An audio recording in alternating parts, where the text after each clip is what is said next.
تو فمن شهد منکم الشہر فلیصم، جس کو رمضان ملے وہ روزہ رکھے۔ تو روزہ تو انشاءاللہ رکھیں گے، لیکن میں تھوڑی سی ایک گزارش کروں گا کہ جسم کی صحت کے لیے اپنی غذا پہ کنٹرول کریں۔ شاید کوئی یہ نہ بتائے، میں رمضان کے آداب میں یہ بات بتا رہا ہوں، سحری اتنی دبا کے نہ کھائیں کہ عصر تک اسی کے ڈکار آتے رہیں، کھٹے ڈکار آتے رہیں، اور افطاری اتنی دبا کے نہ کریں کہ پھر تراویح کے وقت پڑھا ہوگا ہوں میں کہ میں پڑھا ہوں ٹھیا ہی نہیں جاتا، مجھ بن کے ٹٹھا پہ ہوتا۔ تو سحری کھائیں اتنی کہ بس عام معمول کا پیٹ بھر جائے، کچھ حصہ خالی ہو، اور آپ کو دوپہر سے بھوک لگنی شروع ہو جائے۔ جب آپ کو دوپہر سے بھوک لگنی شروع ہوگی تو آگے 6-7 گھنٹے کا سفر ہے، اس میں پوری مشین خالی چلے گی، تو جتنے گندے مادے اور فاسد مادے جمع ہوتے ہیں وہ سارے جل جاتے ہیں۔ اچھا، رمضان کے دونوں طرف معنی آتے ہیں، وہ میں بتاتا ہوں، ابھی میں جسمانی بتا رہا ہوں۔ اچھا، ایک اور بھی بڑا خوبصورت رمضان کا معنی ہے۔ اللہ کے نبی نے فرمایا کہ یہ نہ کہا کرو رمضان آ گیا اور رمضان چلا گیا، کہو رمضان کا مہینہ آ گیا، رمضان کا مہینہ چلا گیا، چونکہ رمضان اللہ کا نام ہے، رمضان اللہ کا نام ہے۔ اللہ اس میں اپنے بندوں کے گناہوں کو جلا دیتا ہے، تو اس لیے یہ تفسیر رازی کی روایت بیان کر رہا ہوں، اس کی صحت اور ظروف کے بارے میں مجھے نہیں پتا۔ تو رمضان کہتے ہیں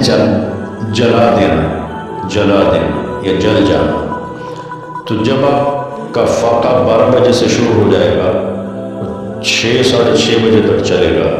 تو آپ کے جسم کا ایک ایک خلیہ گرم ہو جائے گا اور اس میں سے بھاپ نکلے گی، اور آپ کے جسم کی گندگی پورے سال کی جو جمع ہے وہ جلنا شروع ہوگی۔ پھر آپ افطاری جب کریں تو سنبھل کے کریں، ٹھنڈا برف سے بھرا ہوا پانی اور روح افزا اور جام شیریں اور دودھ سوڈا، اور اس میں برف کے اتنے بڑے بڑے ڈلے ڈال کے جب آپ پیتے ہیں تو سارے دن کے روزے کا جسمانی فائدہ فوت ہو جاتا ہے، ختم ہو جاتا ہے۔ سنبھل کے پانی پئیں اور روم ٹمپریچر کا پانی پئیں، اس وقت معدہ گرم ہوتا ہے، اس میں ٹھنڈی بلا ڈال، اور پھر آپ اس پر دوسرا ظلم یہ کرتے ہیں کہ اتنا ٹھنڈا پینے کے ساتھ گرم گرم سموسے کھاتے ہیں، گرم گرم پکوڑے کھاتے ہیں، اور کئی ماشاءاللہ ساتھ وہ پیس کو بھی ملاتے ہیں، کوئی چاپیں ملاتے ہیں، کوئی پیس ملاتے ہیں۔ یہ افطاری ہوتی ہے اور پھر کھانا اس کے بعد ہوتا ہے۔ تو سادہ پانی سے روزہ افطار کریں، اور مغرب کی نماز کے بعد ہلکا پھلکا کھانا لیں، اور پھر تراویح کا انتظار کریں، تراویح پڑھیں، اور اس کے بعد جس کا ذوق ہے ٹھنڈا پانی پینے کا وہ ٹھنڈا پی لے، گرم کا ذوق ہے گرم پی لے، لیکن برائے مہربانی کئی چیزوں کا میں ایک آپ کو مثال دیتا ہوں۔ یہ ہماری گاڑیاں ہیں معمولی سی، تو ہم اس میں دیکھتے ہیں کہ اچھا پیٹرول کہاں ملتا ہے۔ جس پیٹرول پمپ کا پتہ چلے کہ پیٹرول اچھا نہیں ہے، ہم سزوکی والا بھی آگے چلا جاتا ہے کہ دیکھو چنگا پیٹرول کتوں لگتا ہے، اور جن کے پاس مہنگی گاڑیاں وہ ہائی آکٹین ڈلواتے ہیں جو پیٹرول کی سب سے اچھی قسم ہوتی ہے۔ تو ہم اپنی ایک چھوٹی سی گاڑی، چند لاکھ یا چند کروڑ کی گاڑی کو اچھا پیٹرول دینے کے لیے کئی کلومیٹر سفر کرتے ہیں کہ وہاں کا پیٹرول پمپ اچھا ہے، اور یہ جو گاڑی ہے جس کی آنکھ کا یہ ابرو کا یہ جو پپوٹے کا بال ہے، یہ اگر گر جائے تو ساری دنیا مل کے نہیں دے سکتی۔ ایک ناخن اگر گر جائے تو پوری دنیا مل کے وہ ناخن نہیں دے سکتی۔ کون چاہتا میں گنجا ہو جاؤں؟ اور ایک بال گرتا ہے تو پوری دنیا کی طاقت مل کر وہ بال واپس نہیں لا سکتی۔ تو اس کو ہم گندی سے گندی چیزیں کھلاتے ہیں، کچوریاں کھا رہے ہوتے ہیں، قتلمے کھا رہے ہوتے ہیں کہ افطاری ہو رہی۔ تو اللہ کے واسطے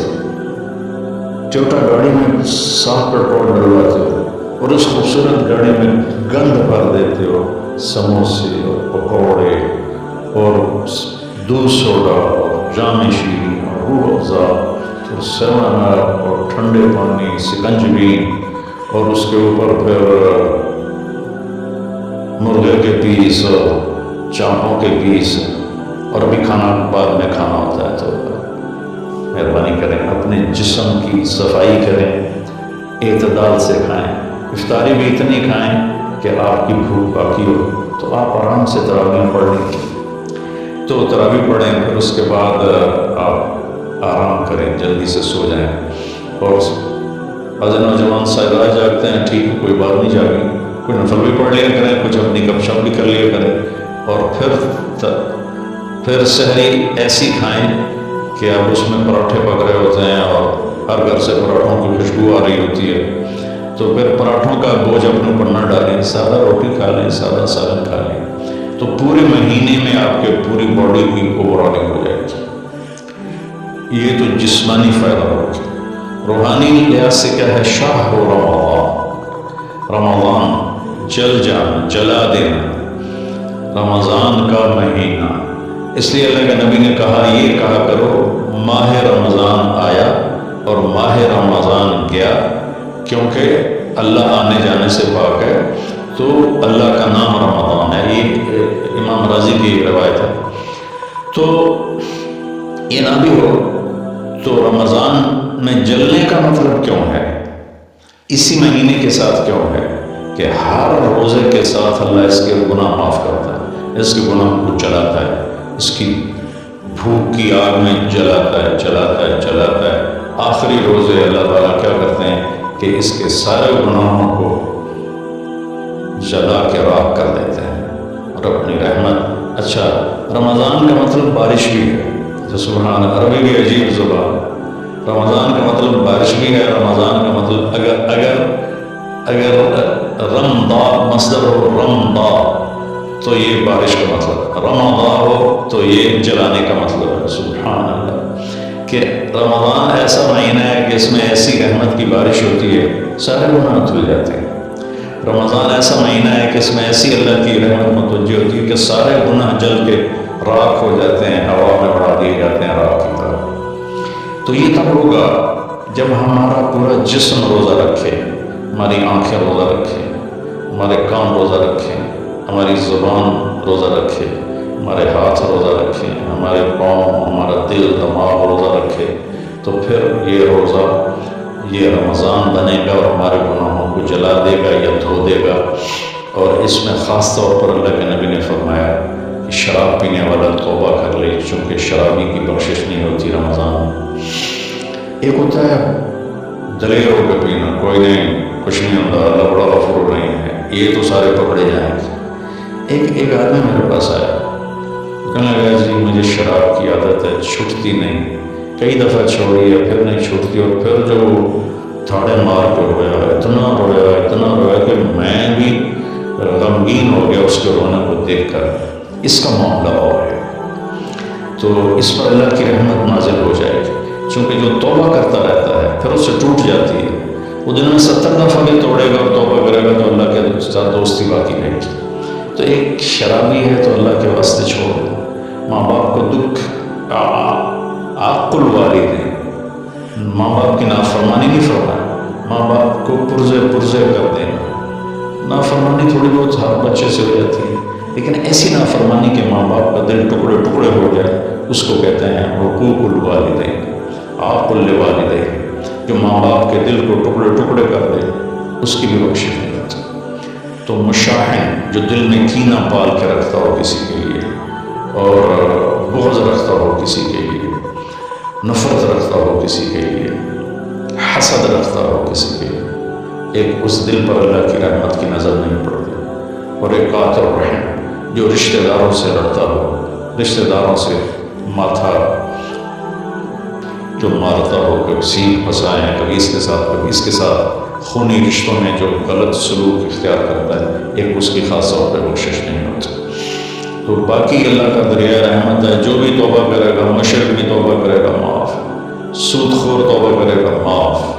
چور توبہ کرے، ڈاکو توبہ کرے، زانی توبہ کرے، قاتل توبہ کرے، شرابی توبہ کرے، ماں باپ کا نافرمان توبہ کرے،